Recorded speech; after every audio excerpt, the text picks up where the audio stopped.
ہندوستان کی تاریخ کا وہ بہت بڑا نام جب چلتے تھے ہٹو بچوں کی صدائیں ہوتی تھی، لیکن آج بر مزار ماں غریباں، یہ میں راوی کے اس پار کی کہانی سنائی ہے۔ اب پل پار کر جائیں تو ایک لوہے مزار وہاں بھی ہے، وہاں تو لکھا ہے بر مزار ماں غریباں نئے چراغے نئے گلے، اور یہاں لکھا ہے گنج بخشے فیض عالم مظہر نور خدا ناقصاں را پیر کامل کاملاں را رہنما۔ دن کو چلے جائیں ہجوم عاشقاں ہے، رات کو چلے جائیں میلہ لگا ہوا ہے، چھٹی کے دن چلے جائیں آپ کو ہجوم انسانہ نظر آئے گا، عید کے دن چلے جائیں وہاں عشاق کھڑے ہوں گے۔ یہ جو ماضی کے اندر بم دھماکوں کا سلسلہ شروع ہوا اور پھر اولیاء اللہ کے مزارات کو اجاڑنے کی سازش کی گئی، تو حضرت داتا گنج بخش علی حجویری کی چوکھٹ پہ بھی آپ جانتے ہیں حملہ ہوا، اور ساری رات لاشیں اٹھائی جاتی رہیں، ساری رات لاشیں اٹھائی جاتی رہیں، اور جب فجر کی نماز کا وقت تھا تو مسجد نمازیوں سے بھری ہوئی تھی۔ اسی سے تھوڑا وقت قبل مون مارکیٹ میں حملہ ہوا تھا اور بہت نقصان ہوا تھا۔ بعد میں اس کو جو ہے وہ بڑا محفوظ ترین زون قرار دے دیا گیا، باقاعدہ میڈیا پہ اعلان ہوئے کہ یہ باقی مارکیٹوں کی نسبت زیادہ محفوظ ہے اور یہ سیکورٹی کے اس کو حصار دیے گئے ہیں، لہٰذا بے خوف ہو کے آئیں۔ لیکن اس کے باوجود لوگوں کے دل میں اتنا ڈر بیٹھ گیا تھا کہ لوگ سیکورٹی کے حصار کے باوجود وہاں جانے کی ہمت نہیں کر رہے تھے۔ وہاں لاشیں گرتی دیکھی تھی، وہاں انسانوں کے بدن سے گوشت اڑ کے دیواروں کے ساتھ چپکتا ہوا دیکھا تھا۔ وہ خوف ایسا بیٹھ گیا تھا، وہاں جانے کے لیے لوگ آمادہ نہیں تھے۔ اور یہاں سحری کے وقت فرش دھویا گیا اور جب فجر کی اذان ہوئی پورا لاہور امڑ آیا۔ میری مشاطگی کی کیا ضرورت حسن معنی کو کہ فطرت خود بخود کرتی ہے لالے کی حنا بندی۔ تو یہ اللہ نے دلوں کے اندر محبت پیدا کی ہے، فَلَنُحْيِيَنَّهُ حَيَاتًا طَيِّبَةً، کہا میرا وعدہ ہے جو میرے ہو جائیں میں انہیں مرنے نہیں دیتا، انہیں ابدی اور سرمدی زندگی عطا کرتا ہوں۔ میں اگر آپ سے پوچھوں کہ جس زمانے میں میرے اور آپ کے آقا و مولا تشریف لائے تھے اس زمانے کے خاقان کا نام کیا تھا؟ اس دور کا بہت بڑا شخص تھا، لیکن آپ کہیں گے کہ ہمیں اس کے نام سے آگہی نہیں ہے۔ چلو میں پوچھوں کہ اس دور کے کیسر کا نام کیا تھا؟ یہ اس دور کی سپر طاقت کا حکمران تھا، اس زمانے کا ٹرمپ کہہ لیجئے۔ لیکن آج شاید علماء کہیں اور وہ بھی جن کا تاریخ سے گہرا ربط ہے تو وہ نام بتائیں، ورنہ سب معذرت کر جائیں گے کہ جناب ہمیں اس کا نام نہیں آتا۔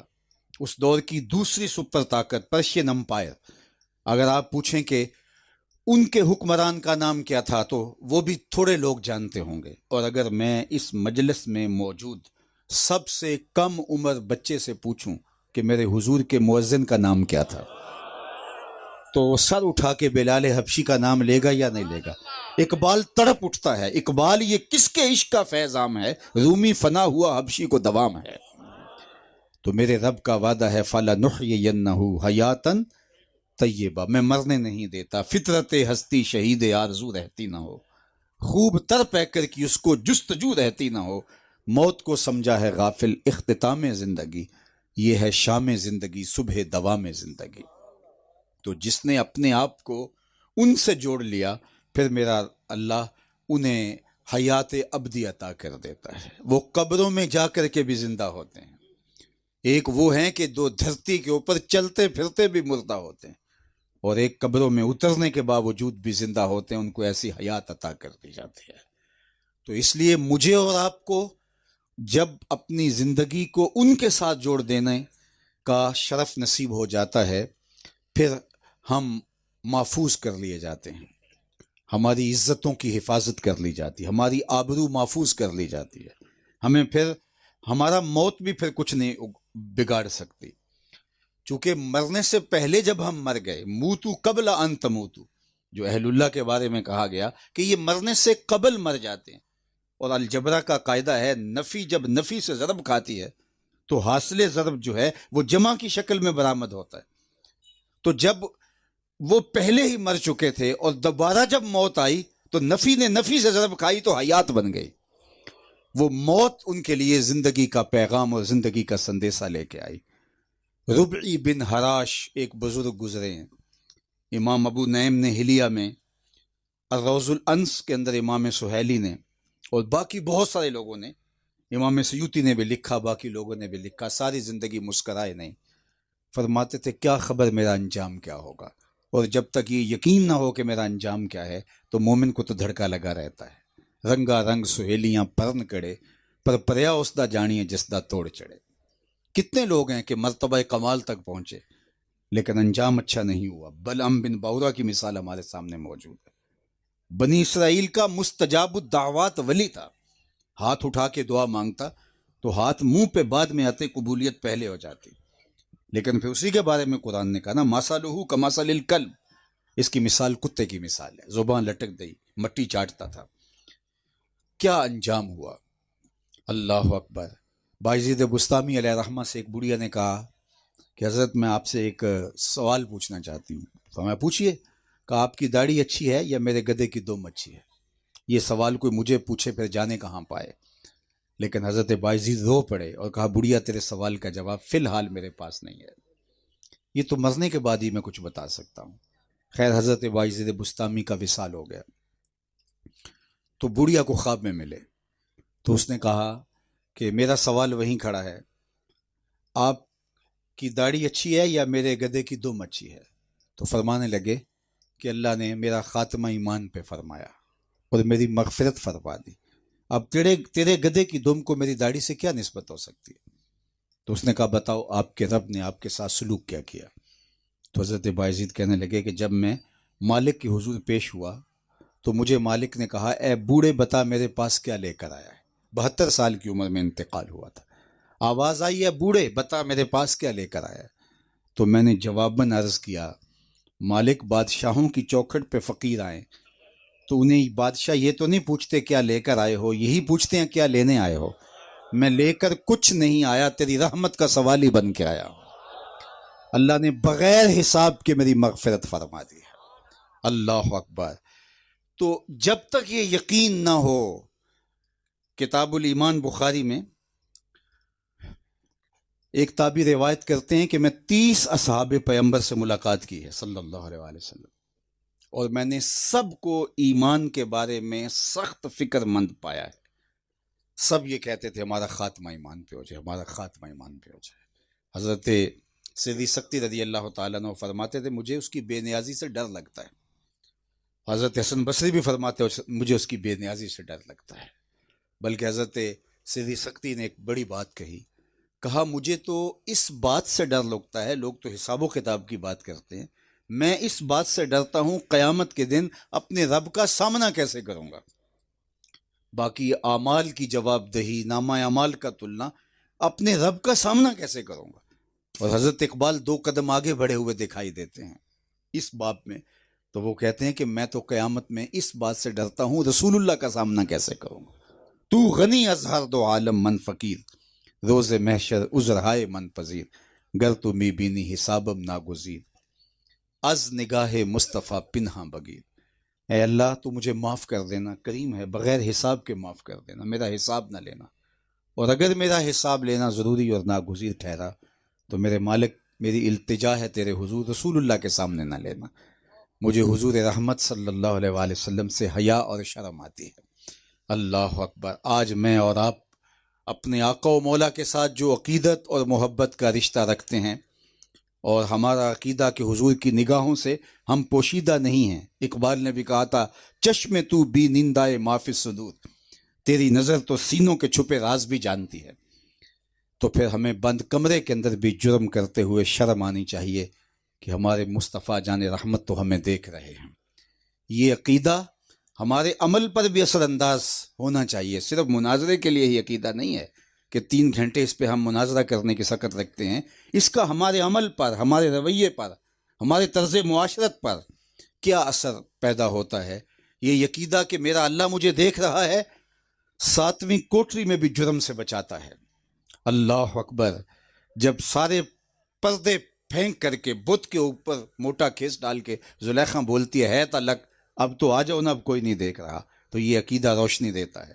قال معاذ اللہ، کہا میں اللہ کی پناہ میں آتا ہوں، اور تو اس بت سے بھی حیا کرتی ہے جس کی بے نور آنکھیں نہیں دیکھ پاتی، اور پھر بھی تو نے اس کے اوپر موٹا کپڑا ڈال دیا، میں اس رب سے حیا کیوں نہ کروں جو ساتویں کوٹلی میں بھی دیکھتا ہے، اور پھر اتنی روشنیاں برستی ہیں کہ گناہ کیا اس کا تصور بھی محال ہو جاتا ہے۔ اللہ اکبر۔ تو اپنے خاتمہ بالخیر کی دعائیں اور یہ ڈرتے رہنا، یہ وہ لوگ ہیں جن کی زندگی اللہ کے ذکر میں، اللہ کی عبادت میں گزری، اور وہ کہہ رہے سوال کا جواب فی الحال میرے پاس نہیں ہے۔ ہم تو 4 دن نمازیں پڑھ لیں تو رومی کہتے ہیں کہ آسمان کی طرف دیکھنا شروع کر دیتے ہیں کہ آسمان سے کوئی ہمارے نام پیغام تو نہیں آ رہا۔ ہم 4 دن نماز پڑھ لیں تو بے نمازیوں کو حقیر اور ذلیل سمجھنا شروع کر دیتے ہیں۔ وہ ساری زندگی ان کی اللہ کے ذکر میں، بایزید بسطامی کسی معمولی شخص کا نام نہیں ہے۔ حضرت داتا گنج بخش علی حجویری علیہ رحمہ کشف المعجوب میں لکھتے ہیں تصوف کے 10 بڑے اماموں میں سے ایک امام کا نام بایزید بسطامی ہے۔ اور اقبال بولے کاملے بستام از تقلید فرد، اجتناب از خرد نے خربوزہ کرد۔ ساری زندگی خربوزہ نہیں کھایا، کہ خربوزہ کھانا تو ثابت ہے، کھانے کا طریقہ ثابت نہیں ہے۔ کاٹ کے کھاؤں تو ہو سکتا ہے حضور نے توڑ کے کھایا ہو، توڑ کے کھانے لگتے خیال آتا حضور نے شاید کاٹ کے کھایا ہو۔ ترک کر دیا کہیں سنت کی مخالفت لازم نہ آ جائے۔ یہ ہیں بایزید بسطامی۔ احتیاط اور اللہ کی قربت کا عالم یہ ہے، اللہ اکبر، 12 سال کی مسافت طے کر کے آپ تیفور سے بستام سے مکہ المکرمہ پہنچتے ہیں۔ اللہ اکبر، یہ اتنا لمبا فاصلہ نہیں ہے۔ اتنا وقت کیوں لگا؟ کہ قدم قدم پہ سجدہ کرتے تھے۔ 12 سال کے بعد جب وہاں پہنچے اور پہلی نظر کعبۃ اللہ پہ پڑی تو حضرت بایزید نے نکاح کو جھکا لیا۔ تو آپ کے جو ہمراہی تھے انہوں نے کہا کہ حضرت اتنا طویل سفر اور شوق فراواں کا سفر، اور یہاں آ کر کے کعبۃ اللہ پہ آپ نے نظر ڈالی اور جھکا لی۔ کہا اتنی دور سے پتھر تو نہیں دیکھنے آیا۔ اللہ اکبر، اگر یہ پتھر ہی دیکھنے تھے تو تیفور میں تھوڑے تھے، بستام میں تھوڑے تھے۔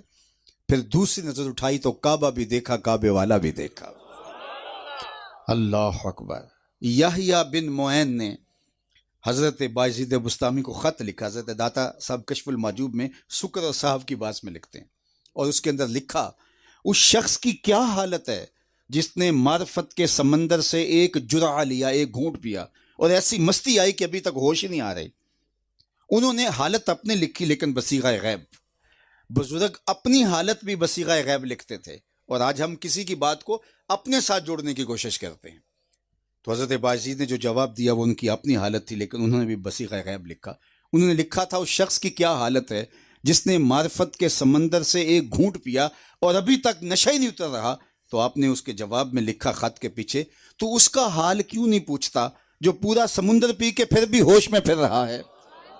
شراب عشق پی کر جو نہ بہکے ظرف اس کا ہے، شراب عشق پی کر جو نہ بہکے ظرف اس کا ہے، کہ ایک ایک بوند اس کی رکھتی ہے تاثیر مے خانہ۔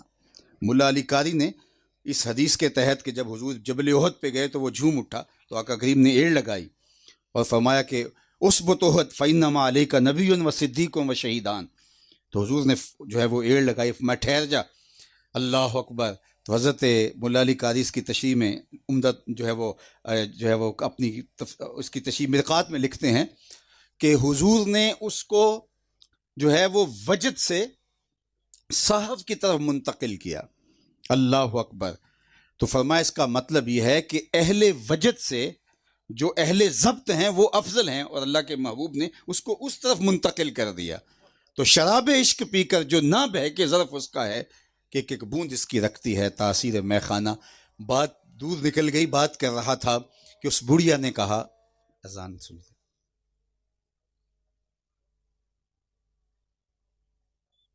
جی، بس 5-4 منٹ کے اندر اپنی گفتگو کو سمیٹ لیتا ہوں اور ہم دعا کی طرف بڑھیں گے۔ تو بات عرض کر رہا تھا کہ جو اللہ کا ہو جائے پھر اللہ اسے ایسی زندگی عطا کرتا ہے کہ جو نہ ختم ہونے والی ہے۔ تو یا حضرت روبی بن حراش ساری زندگی مسکرائے نہیں، کیا خبر میرا انجام کیا ہوگا۔ خیر وقت آخر آ گیا، حضرت روبی بن حراش انتقال کر گئے، تو ان کے بھائی ربی غسال کو بلا لائے، کہا میرا بھائی فوت ہو گیا ہے اور تم انہیں غسل دو. تو وہ غسل دینے گیا تو واپس پلٹ آیا. کہا تیرا بھائی بڑا عجیب ہے. کہا کیا ہوا؟ کہا نحنو نغتسلہ وہو یتبسم، ہم اس سے غسل دیتے ہیں یہ آگے سے مسکراتا ہے. کہا واقع میرے بھائی نے قسم اٹھا رکھی تھی جب تک اچھا انجام نہیں دیکھوں گا مسکراؤں گا نہیں. تو آج جو مرنے کے بعد مسکرا رہا ہے تو لگتا ہے اس نے انجام بخیر دیکھ لیا. اقبال نے بھی کہا تھا نشان مرد مومن باتو گوئم کیوں مر گائے تبسم بر لب اوست. تجھے اللہ کے بندے کی نشانی بتاؤں، جب موت آتی ہے اس کے لبوں پہ کامیابی کی مسکراہٹ پھیل جاتی ہے. تو ہجوم جو ہے وہ ایک شور مچ گیا کہ ایک بندہ مرنے کے بعد مسکرایا ہے. بعض لوگوں نے کہا گڑی ہوئی کہانی ہے، کیسے ہو سکتا ہے مرنے کے بعد کوئی مسکرائے. بعض نے کہا بندہ تو بڑا نیک تھا، ہو سکتا ہے اللہ نے اس کو یہ اعزاز دیا ہو. تو ایک بہت بڑا ہجوم جمع ہو گیا، اور کوئی شوق میں، کوئی زیارت کے لیے، کوئی تحقیق کے لیے، کوئی محض تماشائی ان کے گھر کی طرف رخ کر رہے. اتنے میں انہیں غسل دے کے چارپائی پہ ڈال دیا گیا. جب لوگ داخل ہوئے تو اس نے کہا السلام علیکم. سب لوگ حیرت زدہ ہو گئے. کہا وعلیکم السلام اتتکلم بعد الموت، عجیب بات ہے مرنے کے بعد باتیں کر. کالا نام متکلم بعد الموت، کہاں مرنے کے بعد باتیں کر. کہا بتا تیرے رب نے تیرے ساتھ سلوک کیا کیا. کہا استقبلنی ربی غیر غضبان واستقبلنی بے روح و ریحان. اس کے قدرت والے چہرے پہ کوئی غصہ نہیں تھا، اس نے روح و ریحان کے پور میرے گلے میں ڈالے. لوگوں نے باتیں پوچھنا شروع کر دی. شکر ہے کوئی مرنے والا بول پڑا، کوئی ادھر کی پوچھ رہا ہے کوئی ادھر کی پوچھ رہا ہے. امام ابو نعیم نے حلیہ میں لکھا جب لوگ سلسلہ کلام طویل کرنے لگے تو وہ بول کے کہنے لگا اجلوا بی ولا تؤخروا بی لأن ابا القاسم ينتظر علی الصلاۃ، دیر نہ کرو مجھے جلدی قبرستان میں لے جاؤ، امام الانبیاء میرے جنازے کا انتظار فرما رہے ہیں. عرش فرشتے بانگا ملیاں تے مکے پہ گیا شور، بلے شاہ سا مرنا نہیں تے گور پیا کوئی اور. فالا نحیینہ حیاتن طیبہ، فطرت ہستی شہید آرزو رہتی نہ ہو، خوب تر پہ کر کی اس کو جستجو رہتی نہ ہو. موت کو سمجھا ہے غافل اختتام زندگی، یہ ہے شام زندگی صبح دوام زندگی. دنیا پہ کئی لوگ آئے اور چلے گئے. اس بستی کے اندر ہم نے تو اس بستی کا نام ہی حضرت کی وجہ سے سنا، تو آج ان کے تذکروں کی خوشبو اور ان کے ذکر کا نور آج ہمارے قلوب کی تسکین کا ساماں ہے. اتنے عالی مرتبت علماء کی تشریف آوری اور آپ لوگوں کا وقت نکال کے آنا. آج لوگوں کے پاس وقت ہی تو نہیں ہے، ہر بندہ اتنا مصروف ہے، لیکن اس کے باوجود اس مرد کلندر کو خراج پیش کرنے کے لیے آپ جمع ہوئے ہیں، چونکہ انہوں نے اپنی ساری زندگی اشاعت اسلام کے لیے، خدمت دین کے لیے اور مسلک حق اہل السنہ و جماعت کی ترویج کے لیے صرف کی اور لگا دی. اور آج اتنا عرصہ گزرنے کے بعد بھی ان کی یادوں کے چراغ ہیں کہ جل رہے ہیں، اور یہ کبھی بھی جو ہے وہ بجھنے نہیں پائیں گے. یہ میرے رب کا وعدہ ہے، فَلَا نُحْيِيَنَّهُ حَيَاتًا طَيِّبَةً. ہم اسے ستھری زندگی دیتے ہیں، وہ دلوں میں دھڑکن بن کے جیتے ہیں، وہ یاد بن کے باقی رہتے ہیں، وہ خوشبو بن کے ماحول میں عطر پھینکتے رہتے ہیں اور عطر بیزیاں کرتے رہتے ہیں. اللہ جل شانہ ان کے نقوش پاکی برکتیں ان کی اولاد امجاد کو بالخصوص اور ان کے تلامذہ اور ان کے ساتھ روحانی نسبت رکھنے والوں کو بالعموم نصیب فرمائے.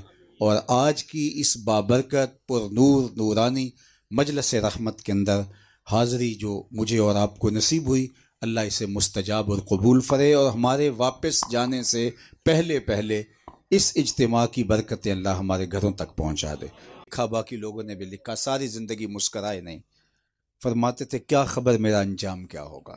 اور جب تک یہ یقین نہ ہو کہ میرا انجام کیا ہے تو مومن کو تو دھڑکا لگا رہتا ہے. رنگا رنگ سہیلیاں پرن کڑے پر پریا اس دا جانیے جس دا توڑ چڑھے. کتنے لوگ ہیں کہ مرتبہ کمال تک پہنچے لیکن انجام اچھا نہیں ہوا. بلعم بن باورا کی مثال ہمارے سامنے موجود ہے.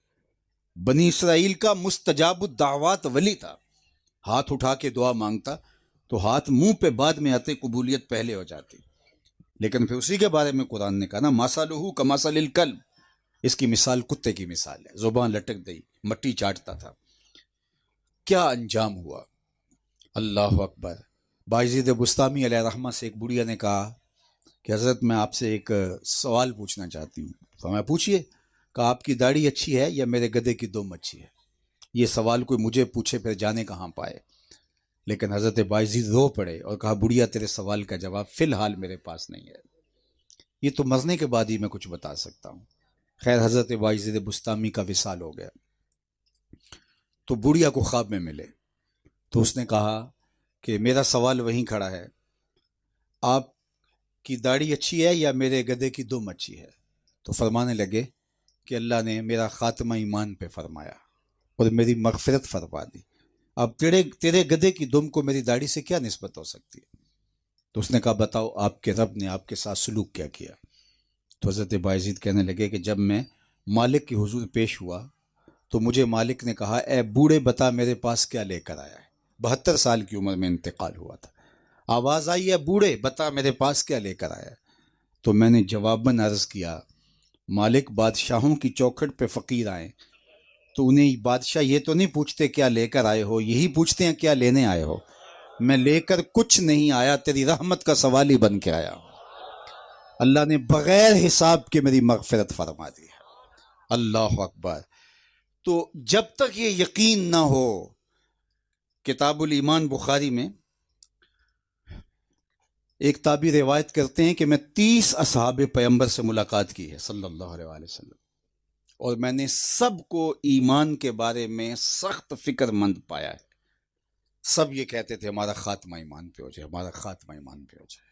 حضرت سری سکتی رضی اللہ تعالیٰ عنہ فرماتے تھے مجھے اس کی بے نیازی سے ڈر لگتا ہے، حضرت حسن بصری بھی فرماتے مجھے اس کی بے نیازی سے ڈر لگتا ہے، بلکہ حضرت سری سکتی نے ایک بڑی بات کہا مجھے تو اس بات سے ڈر لگتا ہے، لوگ تو حساب و کتاب کی بات کرتے ہیں، میں اس بات سے ڈرتا ہوں قیامت کے دن اپنے رب کا سامنا کیسے کروں گا، باقی اعمال کی جواب دہی، نامہ اعمال کا تلنا، اپنے رب کا سامنا کیسے کروں گا؟